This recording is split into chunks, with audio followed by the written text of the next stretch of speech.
যে ব্যক্তি চায় যে ব্যক্তি চায় যে তার জীবনটা প্রশান্তিময় হোক, তার জীবনটা প্রশান্তিময় হোক, তার জীবনে টেনশন না থাক, ঝামেলা না থাক, হ্যাঁ, যন্ত্রণা না থাক, আবার থাকলেও যেন এগুলো আল্লাহ পাক কাটিয়ে দেন, এমন যদি কোনো ব্যক্তি তাকদির চায়, আমার পরামর্শ হচ্ছে সে যেন বেশি বেশি দরুদ শরীফ পড়ে। যত বেশি দরুদ পড়বেন আপনার জীবনে প্রশান্তি নেমে আসবে ইনশাআল্লাহ। কারণ কি? কারণ হচ্ছে আমরা যদি নবীকে সালাম দেই, নবী সাল্লাল্লাহু আলাইহি ওয়াসাল্লাম সেই সালামের উত্তর দেন। কি করেন? কিভাবে দেন সেটা আল্লাহ জানেন, আমরা ব্যাখ্যা করতে পারবো না। কোরআন হাদিসে এমন কিছু বিষয় আছে যেগুলো ব্যাখ্যা করার দরকার নাই। এই ব্যাখ্যা করতে গিয়ে মুসলিমদের মধ্যে শত শত দল হয়ে গেছে। এই যে আর রহমান আলাল আরশ ইস্তাওয়া, এই আয়াতটা শুনেছেন না? আর রহমান আলাল আরশ ইস্তাওয়া, রহমান আরশের উপরে ইস্তাওয়া, রহমান আরশের উপরে ইস্তাওয়া। রহমান মানে কে? আল্লাহ পাক আরশের উপরে ইস্তাওয়া। এখন ইস্তাওয়া এর ব্যাখ্যা করতে গিয়ে কেউ বলেছে আল্লাহ পাক সমাসীন। আল্লাহ পাক কি বলে? নাউজুবিল্লাহ। সমাসীন মানে কি? একটা আসনের উপরে যিনি বসা থাকেন, একটা আসনের উপরে বসা থাকেন, সমাসীন। এই চেয়ার বা কুরসির উপর আমি যদি বসি, আপনি বলতে পারেন আমি এই কুরসির উপরে সমাসীন। আল্লাহ পাক কি বসে আছেন? তাহলে যে ইস্তাওয়া এর অর্থ যে করলেন সমাসীন, এটা কুফরি হয়ে গেল না? ইস্তাওয়াকে ইস্তাওয়ার জায়গায় ছেড়ে দেন। আল্লাহ পাক আরশের উপরে ইস্তাওয়া, আল্লাহ তার জাত এবং সিফাত অনুযায়ী যেভাবে থাকার সেভাবে আছেন। আমার ব্যাখ্যা করার প্রয়োজন আছে? ব্যাস, এই ব্যাখ্যাগুলো করতে গিয়ে সমাজে দলে দলে বিভক্ত হয়ে গেছে মানুষ। প্রত্যেকেই বলছে আমারটাই সহি, আমারটাই কি, আর অন্যটা বাতিল। তো এই কাজগুলো করতে যাবেন না। কিছু কিছু টার্ম আছে কোরআন সুন্নাহ, এগুলোকে ওই জায়গায় ছেড়ে দিতে হয়। রাসূল সাল্লাল্লাহু আলাইহি ওয়াসাল্লাম কিভাবে সালামের উত্তর দেন আমার তো ব্যাখ্যা করার দরকার নেই। আল্লাহ পাক যেভাবে তাকে তৌফিক দেন সেভাবেই তার উত্তর দেন। এখন কেউ যদি নবীর সালামের উত্তর পায়, সে কি সৌভাগ্যবান না? সালাম মানে কি? আসসালামু আলাইকুম, আমি যে বললাম অর্থ কি? আপনাদের সবার উপরে আল্লাহর শান্তি রহমত বর্ষিত হোক, তাই তো? এখন ওয়ালাইকুম আসসালাম অর্থ কি? আপনার উপরেও আল্লাহ পাকের শান্তি এবং রহমত বর্ষিত হোক। ওয়া রাহমাতুল্লাহি ওয়া বারাকাতুহু। আচ্ছা, এখন নবী সাল্লাল্লাহু আলাইহি ওয়াসাল্লাম যদি কাউকে সালাম দেন বা সালামের উত্তর দেন, তাহলে অর্থ কি আসবে? তোমার উপরেও শান্তি বর্ষিত হোক।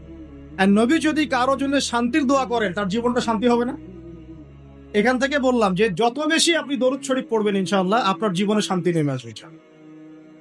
আল্লাহ পাক আমাদেরকে বেশি বেশি দরুদ পড়ার তৌফিক দান করুন। একটা হাদিস আছে, আল্লাহর পথে আপনি বের হয়ে গেলে প্রত্যেকটা সেকেন্ডে আপনি কিন্তু জিহাদের নেকি পাবেন ইনশাআল্লাহ। ওই শব্দ তো আবার অনেকে সহ্য করতে পারে না। এই শব্দ শুনলেই মাথার তার ছিঁড়ে দেয়। সুবহানাল্লাহ। আমরা তো স্পষ্ট করেই বলছি, জিহাদ মানে নিরপরাধ মানুষকে হত্যা করা নয়। কি? জিহাদ মানে নিরপরাধ মানুষকে হত্যা করা নয়। জিহাদ মানে অমুসলিমদের ঘরে ঘরে এই যে কি বলবো সন্ত্রাসী কর্মকাণ্ড চালানো নয়। জিহাদ মানে মুসলিমদেরকে হত্যা করা নয়। কিন্তু নবী সাল্লাল্লাহু আলাইহি ওয়াসাল্লাম যখন বদর এবং উহুদে, খন্দকে, খায়বারে, তারপরে আপনার মৌতায়, ইয়ারমুকে, এই যে শতাব্দীর পর শতাব্দী মুসলিমরা যে কুফফারদের বিরুদ্ধে সশস্ত্র সংগ্রাম করেছেন, এটা কোরআন হাদিসে নাই? এটা এক প্রকার জিহাদ, এটা সর্বোচ্চ লেভেলের জিহাদ। আবার ব্যক্তিগত লেভেলের জিহাদ আছে, যেমন নিজের নফসের প্রবৃত্তির সাথে জিহাদ করা। আমার নফস চাচ্ছে একটা মেয়ের সাথে অবৈধ সম্পর্ক করব, আমি নফসকে কন্ট্রোল করলাম, তার মানে কি? নফসের সাথে আপনি জিহাদ করলেন। শীতের দিন ঘুম থেকে উঠতে ইচ্ছা করছে না নামাজে আসতে, কিন্তু আপনি জোর করে উঠলেন আল্লাহর জন্য, ওযু করলেন, আসলেন, আপনি নফসের বিরুদ্ধে জিহাদ করলেন। আবার আল্লাহ পাক কোরআনকেও কোরআন দিয়ে জিহাদও করতে বলেছেন। আল্লাহ পাক সূরা ফুরকানের মধ্যে বলেছেন যে কাফের, মুশরিক, মুনাফিকদের সাথে তোমরা কোরআনের যে বাণী, এই বাণী দিয়ে জিহাদ করো। ওয়া জাহিদুহুম বিহি জিহাদান কাবীরা, তোমরা এই কোরআন দিয়ে এদের বিরুদ্ধে জিহাদ করতে থাকো। এখানে কোরআনের জ্ঞান দিয়ে জিহাদের কথা বলা হোক, তাহলে কয়ভাবে হলো? নফসের সাথে হলো, জ্ঞান দিয়ে হলো, তারপরে মাল দিয়েও জিহাদ হয়, অর্থ সম্পদ দিয়ে। ওয়া জাহিদু ফি সাবিলিল্লাহ বিআমওয়ালিকুম ওয়া আনফুসিকুম, তোমরা মাল দিয়ে আল্লাহর পথে মাল ব্যয় করো, সম্পদ ব্যয় করো, এটাও জিহাদের অন্তর্ভুক্ত। ওয়া আনফুসিকুম, নফস ব্যয় করো, সময় দাও, নিজের নফসকে ঢেলে দাও, এটাও জিহাদ হলো। আর সর্বোচ্চ লেভেল কোনটা? যখন কাফের মুশরিকরা মুসলিমদের উপর অত্যাচার চালাবে, নির্যাতন করবে এবং আমাদের উপর হামলা করতে আসবে, মুসলিমরা কি ঘরে বসে থাকবে? পশ্চিমারা যা শেখায় ওইটাই শেখে। পশ্চিমার এই শব্দগুলোকে সারা বিশ্ব বিতর্কিত করে দিল, যাতে এই শব্দ উচ্চারণ করতে মানুষ ভয় পায়। এখন দেখেন এই শব্দ উচ্চারণ করতেই মানুষ ভয় পায়। তো তোমার তো বিপক্ষে অবস্থান নেওয়ার কথা ছিল, তুমি তো এর পক্ষে গেলে কেন? মোনাফেক কোথাকার।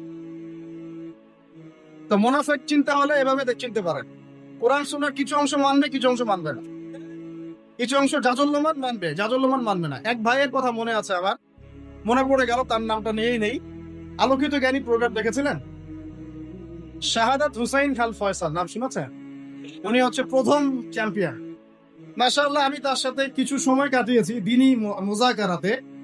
মানুষকে চিন্তা হলে অল্প সময় যথেষ্ট আর। আপনি যখন বড় আলেমদের কাছে যাবেন, 10 মিনিট বসলে বুঝতে পারবেন তার জ্ঞানের গভীরতা কত বেশি। বেশি সময় লাগবে না, 10 মিনিট। হ্যাঁ, 10 মিনিট তার আচার আচরণ আখলাক দেখলে বুঝতে পারবেন যে তার মধ্যে তাকওয়া কতটুকু আছে। তো সেই ভাইয়ের সাথে একদিন মোজাকারা হচ্ছিল, আলোকিত জ্ঞানীতে প্রশ্ন করেছিলেন তিনি, মানে সবাই পরীক্ষা দিবে, তিনি প্রশ্ন করছেন, ওনাকে দায়িত্ব দেওয়া হয়েছে। তো অনেকে ওনাকে জিজ্ঞাসা করছিল যে ভাই আপনি তো বদর, উহুদ, খন্দক, হুদাইবিয়া এইসব নিয়ে বেশি প্রশ্ন করছেন, এই জন্য আবার অনুষ্ঠান বন্ধ না করে দেয়। কথা বুঝতে পারছেন? তখন সেই ভাই আমার সামনে একজনকে জবাব দিলেন, জাস্ট আমি শুনলাম উনি কি বললেন। তিনি বললেন, এই যে আমার কাছে রাসূলের সিরাত আছে, সিরাত মানে তো বোঝেন, রাসূল সাল্লাল্লাহু আলাইহি ওয়াসাল্লামের জীবন, রাহিকুল মাখতুম বা যে কোনো বই, রাসূলের সিরাত আমি তোমাকে দিলাম। তুমি এখন এই সিরাত থেকে মাগাজি, মাগাজি মানে রাসূল সাল্লাল্লাহু আলাইহি ওয়াসাল্লামের অভিযান, বুঝতে পারছেন কি কথা? গাজওয়া এবং সারিয়া, যেগুলোকে মাগাজি বলি আমরা, তুমি রাসূলের সিরাত থেকে মাগাজি গুলোকে বাদ দিয়ে বাকি সিরাত আমাকে দাও দেখি, কতটুকু সিরাত দিতে পারো আমাকে। বুঝতে পারেননি মনে? রাসূলের জীবনে আমি তোমাকে দিয়ে দিলাম, এখান থেকে সব মাগাজি গুলা, গাজওয়া গুলা, সারিয়া গুলা বাদ দিয়ে দাও, বাদ দিয়ে আমাকে একটা সিরাত দাও দেখি, পারো নাকি? বুঝতে পারছেন কথা? মানে রাসূল সাল্লাল্লাহু আলাইহি ওয়াসাল্লামের জীবনের একটা বড় অংশ জুড়ে এটাই আছে। মাদানী যুগের প্রায় 10 বছর কি এটাই আছে, মাক্কি জীবনে 13 বছরে নাই।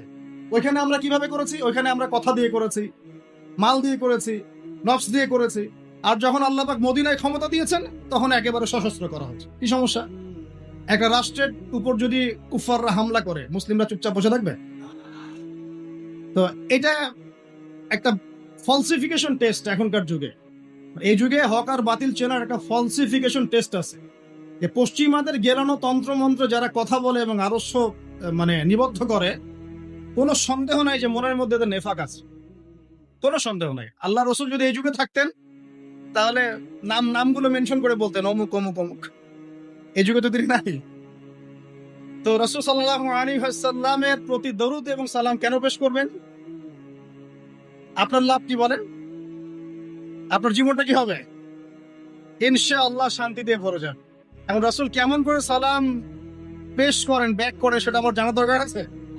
ব্যাস, কোরআন এবং হাদিসের এমন অনেক বিষয় আছে যেগুলো আমরা এভাবে ব্যাখ্যা করতে যাব, যে অবস্থা আছে বাস ছেড়ে দিব ইনশাআল্লাহ, এটাই শান্তি কামিয়াব।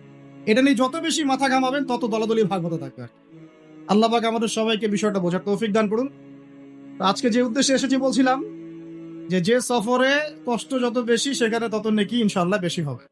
আল্লাহর পথে একটা দিন, একটা রাত যদি আপনি অতিবাহিত করতে পারেন, ইনশাআল্লাহ তাআলা এর বিনিময়ে আল্লাহ পাক আপনাকে আপনার আমলনামায় জিহাদের নেকি দিবেন ইনশাআল্লাহ, ইনশাআল্লাহ, ইনশাআল্লাহ তাআলা, ইনশাআল্লাহু আযজা ওয়া জাল। এই যে আমাদের বিজিবি আছে না, বিজিবি বর্ডার গার্ড, সীমান্ত পাহারা দেয়, গহীন অরণ্যে দেখবেন একদম দুঃসাহসিক অভিযান চালায় না? আপনারা দেখেছেন এই কাছ থেকে? আমি জানি না, আমি দেখেছি কাছ। কষ্ট কাকে বলে, শারীরিক মানসিক কষ্ট কাকে বলে, আসলে আমরা জানি না। মানুষের কষ্ট দেখলে মনে খুব কষ্ট লাগে আমার, জানি না আমি এমন মানুষ কেন, কিন্তু কষ্ট লাগে। কষ্ট, ঘুমের সময় দেওয়া হবে 3 ঘন্টা, ঘুম, খাওয়া, ফ্রেশ হওয়া, ইস্তেঞ্জা করা, খাওয়া দাওয়া, বাসায় ফোন করা, সব মিলে সময় পাবে হাইয়েস্ট 4 থেকে 5 ঘন্টা। বাকি সময় ডিউটি। কার জন্য দাঁড়িয়ে আছে? আমাদের সার্বভৌমত্ব রক্ষার জন্য, যাতে আমাদের দেশের মধ্যে কোনো রকমের অপশক্তি ঢুকতে না পারে, চোরাকারবারিকে ধরা যায়, মাদক প্রচার করতে না পারে। তো এই ভাইদের সম্পর্কে বলা হচ্ছে যে প্রতি মুহূর্তে তারা দাঁড়িয়ে আছে, মুসলিম সীমান্ত পাহারা দিচ্ছে, এরা জিহাদের নেকি পাচ্ছেন সব। এটা একটা ব্যাপক ব্যাখ্যা আছে, ব্যাখ্যাটা ব্যাপক, শুধুমাত্র এক কেন্দ্রিক চিন্তা করলে তো হবে না। যুবকরা খুব ভালো করে মাথায় ঢুকিয়ে নেবেন, মুসলিমদেরকে হত্যা করার নাম জিহাদ নয়, ঠিক আছে? ইসলামের নামে সন্ত্রাসের নাম জিহাদ নয়, নিরপরাধ মানুষকে হত্যা করার নাম জিহাদ নয়, সমাজে বিশৃঙ্খলা ফাসাদ সৃষ্টি করার নাম জিহাদ নয়। নিজের নফসকে আপনি প্রবৃত্তি থেকে নিয়ন্ত্রণ করুন, ইনশাআল্লাহ নেকি পাবেন।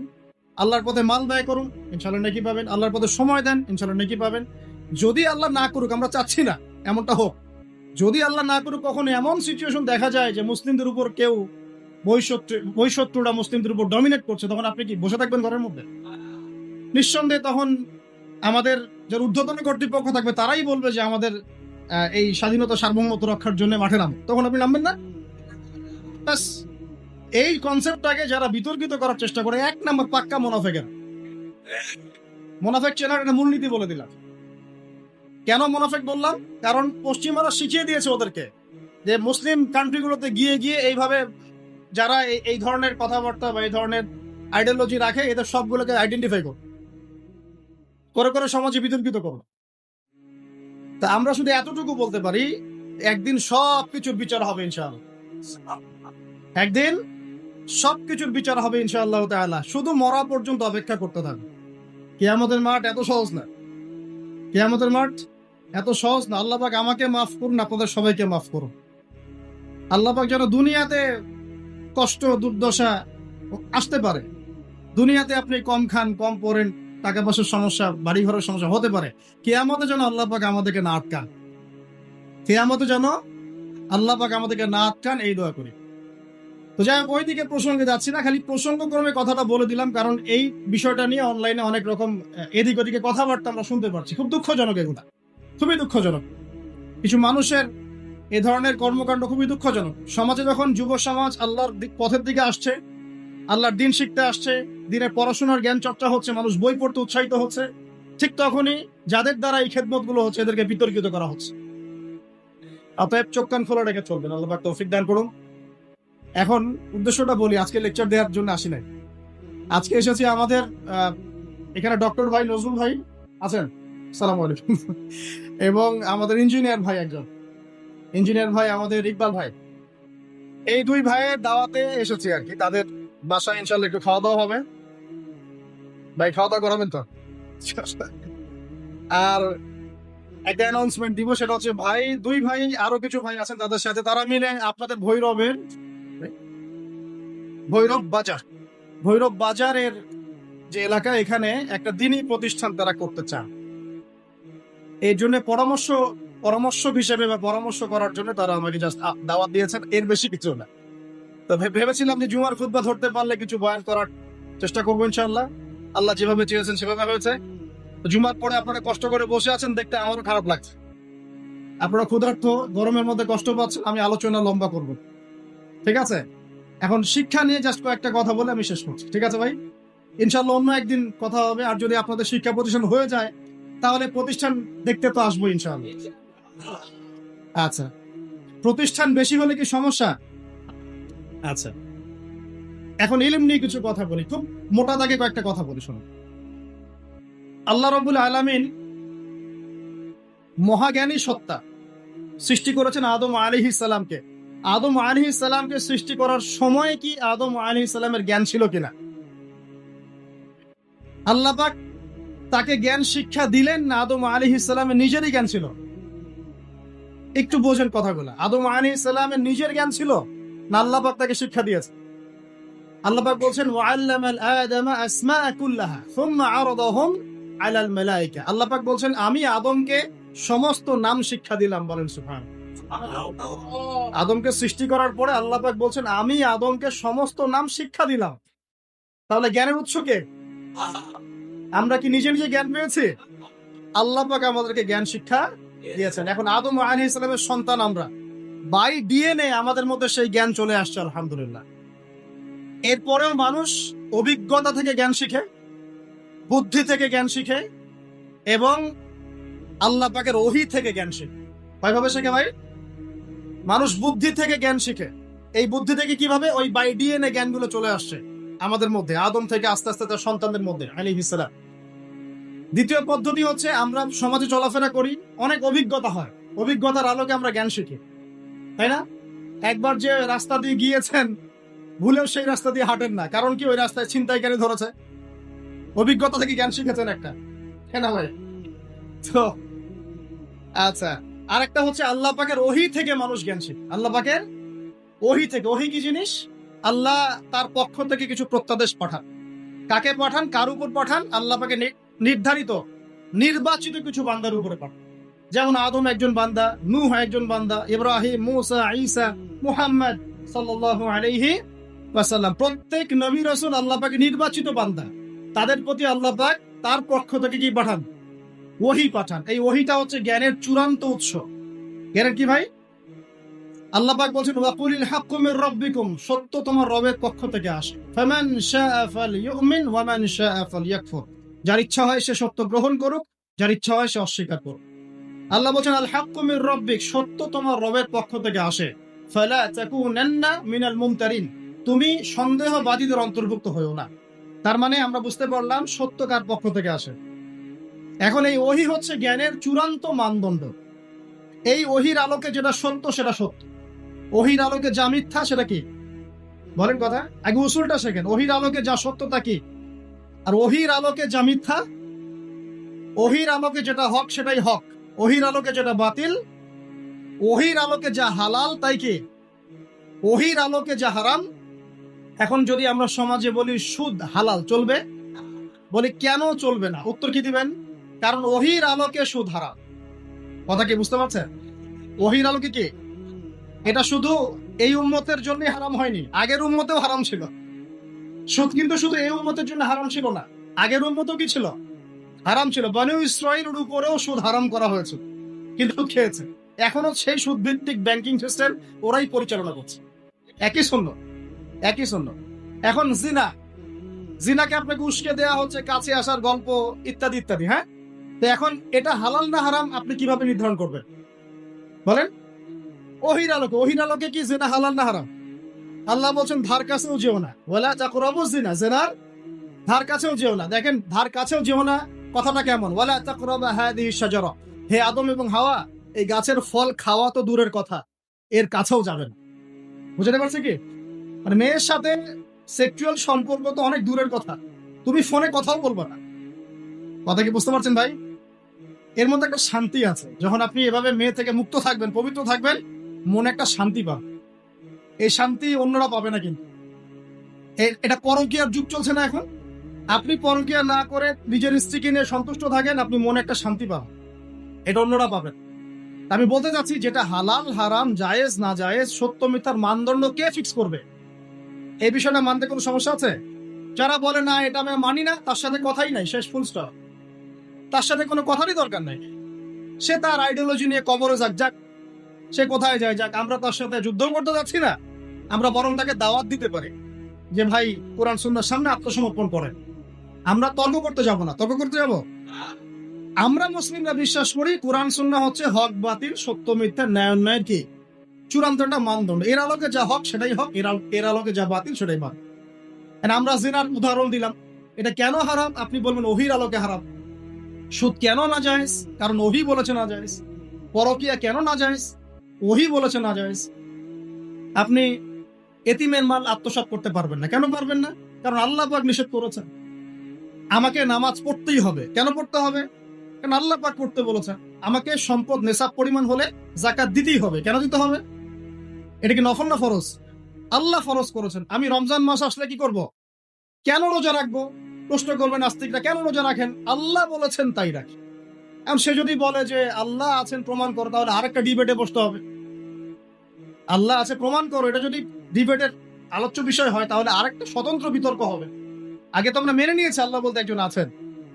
আচ্ছা, আল্লাহ বলতে কেউ নাই, তাহলে মহাবিশ্ব সৃষ্টি করলো কে?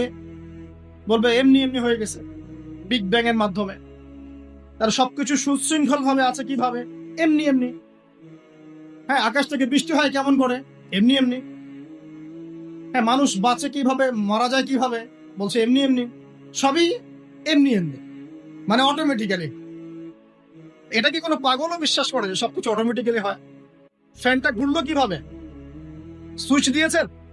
সুইচ দিয়েছেন তো, ইলেকট্রিসিটি আছে তো, একটা কারণ তো আছে। এই কারণ না থেকে যদি বলতাম ফ্যান এমনি এমনি ঘোরে, কারেন্টের মতো একটা থাপ্পড় লাগাবেন না? এই তো করবে। আপনার সামনে কেউ বলে কি কেন থাপ্পড় লাগাবেন না, এটা এমনি এমনি ঘরে। এখন এটা এমনি এমনি ঘরে না, এক পুরো মহাবিশ্বের বিশাল এই ফাংশন এমনি এমনি হয়। চিন্তা করেন তো। ইনশাআল্লাহ আমি তাদের বিরুদ্ধে বই লেখার চেষ্টা করছি, দোয়া করবেন আল্লাহ যেন সফল করে। এমন কিছু তথ্য উপাত্ত আসবে যেটা বিজ্ঞান, কোরআন এবং হাদিস থেকে একত্রিত করা, যে তাদের এক একটা আপত্তি ইসলামের এগেইনস্টে, তাদের এক একটা আপত্তির জবাব দেওয়া হবে ইনশাআল্লাহ। আল্লাহ পাক তৌফিক দান করুন, আমিন।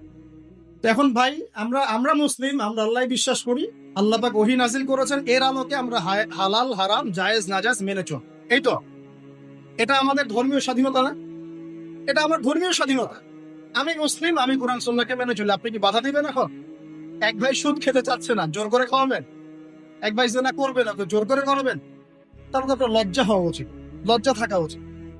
সেই মনে আপনার লজ্জা হওয়া উচিত যে আপনি জোর করে কেন একটা মানুষকে সুদ খাওয়াচ্ছেন, জোর করে কেন একটা মানুষকে জিনা করতে নিয়ে যাচ্ছেন। ও তো করতে চাচ্ছে না, তার লজ্জা পাওয়া উচিত না? আচ্ছা আসুন, এবার আমরা বুঝতে পারলাম ওহীর জ্ঞান কি চূড়ান্ত না বিভ্রান্ত? কোনটা? ওহীর জ্ঞান চূড়ান্ত। এখন ওহীর জ্ঞানটা আমরা পেলাম কিভাবে? আল্লাহ পাক নবী রাসূলদের কাছে কি পাঠিয়েছেন ভাই? কিভাবে পাঠিয়েছেন? জিবরাইল আলাইহিস সালাম ফেরেশতার মাধ্যমে। ফেরেশতা কি, কেন, এটা নিয়ে আমরা আলাদা আলোচনা করতে পারি, এখন এটা আলোচনার সময় নেই। এখন সর্বশেষ নবীর নাম কি বলেন? আখিরুজ জামানের হাদিস স্টাডিগুলোতে নবী সাল্লাল্লাহু আলাইহি ওয়াসাল্লামের পরে 30 জন মিথ্যা নবুয়তের দাবি করবে। কতজন? তার মধ্যে 26 কি 27 জন হচ্ছে পুরুষ, 3 জন বা 4 জন হবে নারী। তো আপনারা কি বিশ্বাস করেন যে নবী সাল্লাল্লাহু আলাইহি ওয়াসাল্লামের পরেও কেউ নবী হয়ে আসতে পারে? আমরা শুধু এতটুকু বিশ্বাস করি যে ঈসা আলাইহিস সালাম আসবেন, কিন্তু নতুন নবুয়ত নিয়ে নয়, বরং নবী সাল্লাল্লাহু আলাইহি ওয়াসাল্লামের শরিয়াত অনুকরণে, অনুসরণে ইনশাআল্লাহ, এবং তার হাতেই সভ্যতা শেষ হবে ইনশাআল্লাহ। আমি এই হাদিসগুলো অনেক স্টাডি করছি ইদানিং, ইনশাআল্লাহ এটা নিয়ে পরে লেকচার দিব ইনশাআল্লাহ তাআলা। একটা হাদিস পেয়েছি, উনার যুগে, ঈসা আলাইহিস সালামের যুগে একটা ডালিমের খোসার নিচে একটা পরিবার ছায়া আশ্রয় নিতে পারবে, এবং এই জমিনটা রুম্বা যেমন করে চকচক করে, আল্লাহ পাক এই জমিনটাকে এরকম করে চকচক করাবেন। এত বেশি বৃষ্টি হবে, জমিন উর্বর হবে ইনশাআল্লাহ। ঠিক যেমন আদম আলাইহিস সালামের যুগে জমিন যেমন ছিল। সুবহানাল্লাহ। এটাও পেয়েছি যে একটা বকরির পাল, এই বকরির পালের মধ্যে একটা নেকড়ে ঢুকবে। নেকড়ে কি করে? বকরি খেয়ে ফেলে না? কিন্তু ওই যুগে, ঈসা আলাইহিস সালামের যুগে, নেকড়ে বকরিকে খাবে না। এত শান্তি থাকবে সমাজে যে এই যে বাঘ হরিণকে খাচ্ছে না, সিংহ হরিণকে খাচ্ছে না, নেকড়ে ছাগলকে খাচ্ছে না, এরকম সুকুন বিরাজ করবে সমাজে। এরপরে কিছু খারাপ মানুষ আসবে যারা রাস্তাঘাটে জেনা করবে। তার আগে ঈসা আলাইহিস সালামের ইন্তেকাল হয়ে যাবে। ওই মানুষগুলো, ওই প্রজন্মের সামনে আল্লাহ পাক কিয়ামত দিবেন। তার মানে কিয়ামত, কাল কিয়ামত বলতে আমরা যা বুঝাই, মানে আগামী কালই কিয়ামত না, মানে কাল মানে কি, সময় তো কিছু বাকি আছে, এটা আপনাকে সতর্ক করার জন্য বলা হয়। এখন আসুন, ওহী বুঝতে পারলাম, সর্বশেষ নবী আমরা চিনি আলহামদুলিল্লাহ মুহাম্মদুর রাসূলুল্লাহ সাল্লাল্লাহু আলাইহি ওয়াসাল্লাম। আল্লাহর নবীর উপরে আল্লাহ পাক জ্ঞান পাঠিয়েছেন কিনা, সেটা কি বলেন? আল কোরআন এবং হাদিস আছে কি নাই? এখন তো আমার নতুন ক্যাচালের তো শেষ নাই। হাদিস নাই বলছে, অনেকে বলছে কি হাদিস নাই। নাউযুবিল্লাহ, আল্লাহ আমাদেরকে হেফাজত করুন। হাদিস ছাড়া আমরা একটা কাজও করতে পারবো না, একটা কাজও না। ওযুই করতে পারবেন না তো। হ্যাঁ, ওযু বলছেন যে 4টা ফরজ আদায় করলে হয়ে যায়, কিন্তু রাসূলের সুন্নাহ মোতাবেক হলো কি, নামাজ কেমন করে পড়বেন, নামাজের বিভিন্ন আহকাম আরকান গুলো কেমন করে পাবেন। তো এইগুলো বিতার্কিক বিষয় না, এগুলো প্রমাণিত বিষয় যে এটা কোরআন এবং সুন্নাহর বাইরে ইসলামের, এটা বাদ দিয়ে কেউ শরীয়ত ফলো করতে পারবে না, এটা সম্ভব না। তো যাই হোক, এখন আমরা কোরআন এবং সুন্নাহ পেলাম কার কাছ থেকে? নবী সাল্লাল্লাহু আলাইহি ওয়াসাল্লাম এবং সাহাবীদের কাছ থেকে। এই তো, সাহাবীরা কি কোরআন এবং সুন্নাহর এই বইপত্র পড়ে পড়ে তারা জ্ঞান শিখেছেন?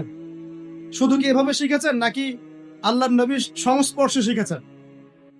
বলেন। এবার জ্ঞানতাত্ত্বিক কিছু কথা বলে শেষ করছি, একটু বসেন। আল্লাহর নবী কি সাহাবীদেরকে শুধু বই ধরিয়ে দিয়েই ক্ষান্ত ছিলেন, নাকি তার সামনে বসে সাহাবীরা তাকে দেখে দেখে ইসলাম শিখেছেন? কোনটা? তাহলে জ্ঞানতাত্ত্বিক মূলনীতি পাচ্ছি কয়েকটা। এক হচ্ছে জ্ঞান আল্লাহর পক্ষ থেকে এসেছে, আল্লাহ পাক জ্ঞান ওহীর মাধ্যমে ছড়িয়ে দিয়েছেন। সেই ওহী আমরা এখন শেষ ওহীটা কি পেয়েছি? কোরআন এবং হাদিস। এর মধ্যেই সমস্ত জ্ঞানের উৎস আছে। এর বাইরে উপকারী জ্ঞান আমরা নিতে পারবো, কোনো সমস্যা নাই। কোরআন এবং সুন্নাহর সাথে সাংঘর্ষিক না এমন জ্ঞান আমরা নিতে পারবো। কোরআন সুন্নাহর সাথে সাংঘর্ষিক নয় এমন জ্ঞান আমরা অবশ্যই নিতে পারবো। কোরআন সুন্নাহর সাথে সাংঘর্ষিক জ্ঞান আমরা নিতে পারবো না। কথা ক্লিয়ার? আচ্ছা, এখন আমরা দেখলাম যে আল্লাহর নবী তার সাহাবীদের সাথে থেকে, তাদের উপস্থিত থেকে শিখিয়েছেন কিভাবে নামাজ পড়তে হবে, কিভাবে রোজা রাখতে হবে, কিভাবে ওযু করতে হয়, প্রত্যেকটা বিষয় শিখিয়েছেন। তার মানে জ্ঞান শিখতে হলে এখন আপনার ওস্তাদ লাগবে কিনা? তাহলে আমরা পাচ্ছি জ্ঞান, আমরা পাচ্ছি কিতাব, আমরা পাচ্ছি ওস্তাদ, আমরা পাচ্ছি ছাত্র। চারটা জিনিস তো পেয়ে গেলেন। এখন লাগে আপনার মুজাহাদা, মানে কি করা? প্রচেষ্টা চালানো। এখন সাহাবীরা কি একদিনেই জ্ঞান শিখে ফেলেছেন? না, দীর্ঘদিন লেগেছিলেন। তাহলে একটা দীর্ঘ সময় আপনাকে জ্ঞানের সাথে থাকতে হবে, টিচারের সাথে থাকতে হবে, একটা সিস্টেম লাগবে। এই জিনিসগুলোকে মাথায় রেখে ওলামায়ে কেরাম এরকম মসজিদ, মাদ্রাসা, মক্তব, স্কুল, কলেজ করেছে। স্কুল কলেজ যদিও বা একটু সেকুলার শব্দ শোনায়, কিন্তু সব স্কুল তো আর খারাপ না। সব স্কুল খারাপ? ওখানে যে জ্ঞানগুলো শিক্ষা দেওয়া হয় সেই জ্ঞানগুলো আমাদের প্রয়োজন আছে না? আছে। এখন সাহাবীদের যুগ তো এখন নাই, আছে? আমরা কি সাহাবী থেকে পাচ্ছি না। সাহাবীদের যুগের পরে ইমামদের যুগ ছিলেন, আমরা কি ইমামদেরকেও পাচ্ছি? ইমামদের পর মুহাদ্দিসদের যুগ এসেছে, আমরা কি তাদেরকেও পেয়েছি? এখন আমরা কাদেরকে পেয়েছি? আমরা পেয়েছি প্রত্যেক যুগের বরেণ্য আলেমদেরকে। কাদেরকে পেয়েছে? তাহলে আমাদের সামনে কোরআন আছে, হাদিস আছে, নবী নাই, সাহাবী নাই, ইমাম কেউ নাই। আমাদের সামনে কারা আছেন? আলেম ওলামা আছেন। আলেম ওলামারা কোরআন সুন্নাহ থেকে আপনাকে মাসলা মাসাইল, ইসলামের বিধিবিধান এগুলো রিসার্চ করে আপনার সামনে উপস্থাপন করবেন, আপনি সেটা ফলো করবেন। এই তো, এর বাইরে কি কোনো অপশন আছে?